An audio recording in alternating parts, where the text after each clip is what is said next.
seorang lelaki dalam satu ceramah, masa tu suami saya ada juga. Dia baru bangkit daripada koma yang begitu lama. Dia bukan orang tak jaga solat.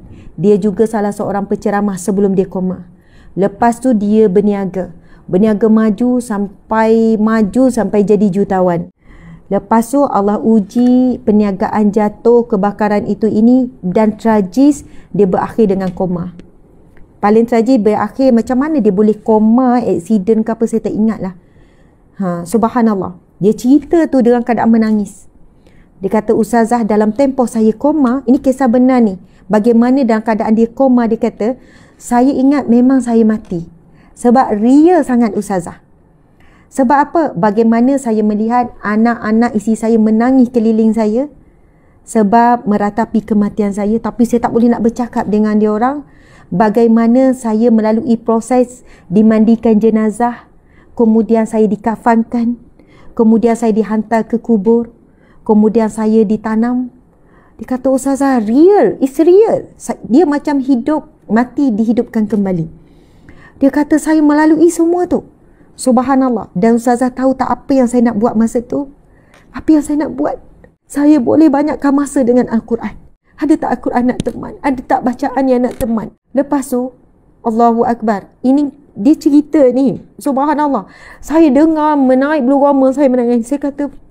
Dia kata, Ustazah, memang benar gambaran-gambaran yang kita dengar daripada Nabi Muhammad, yang kita dengar daripada guru-guru, daripada ahli ulama, gambaran suasana kita nak ke kubur itu saya lalui.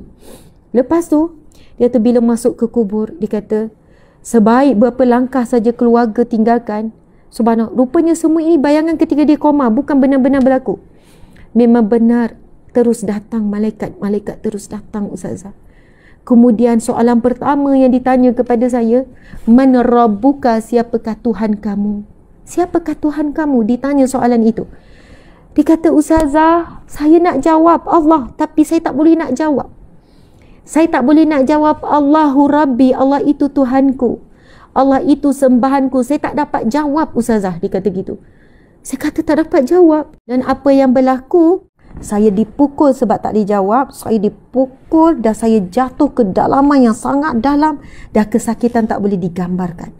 Dan itulah yang saya lalui sepanjang saya koma. Saya ditanya dengan soalan pertama, siapakah Tuhan kamu? Saya tak dapat jawab. Allahu Akbar. Tak dapat jawab. Tak tahu macam mana, saya tak ingat sebab cerita ni dalam 6 tahun, 7 tahun yang lepas. Saya habis ceramah di satu tempat di Seremban. Saya ingat situasi tempat dewan tu semua saya ingat. Lepas tu dia kata, Ustazah, lepas tu saya sedar daripada koma. Perkara pertama yang saya buat ialah, lepas semua keluarga, semua doktor semua terkejut, saya bangkit semula. Perkara pertama yang saya buat adalah, ialah anak isteri semua masih bersama dengan saya. Sebab saya tahu tak ada siapa yang boleh tolong di dalam kubur, melainkan yang disebut dalam hadis Nabi, Al-Quran itu pemberi syafaat, amal soleh. Saya bukan katakan kena pindah anak ke sekolah tahfiz semua ni. Tak, tuan-puan, janganlah terus bertindak fikir macam tu semuanya. Subhanallah, tapi itu yang dia buat. Itu yang dia buat. Sebab apabila dia kena macam tu kan, dia diuji dan diberikan suasana situasi macam tu, muslimin-muslimat. Kita apa jua keadaan, saya cuma nak kembalikan diri saya sendiri, sahabat-sahabat, kepada Al-Quran. Kita terlalu banyak leka dengan ni, terlalu banyak. Walaupun ada kebaikan telefon ni, tapi hakikatnya Al-Quran adalah sahabat sejati. Yang mana kalau kita baca, dia akan setia dengan kita. Sampai dalam kubur, sampai ke mahsyar. Itu janji Allah, itu janji Rasulullah.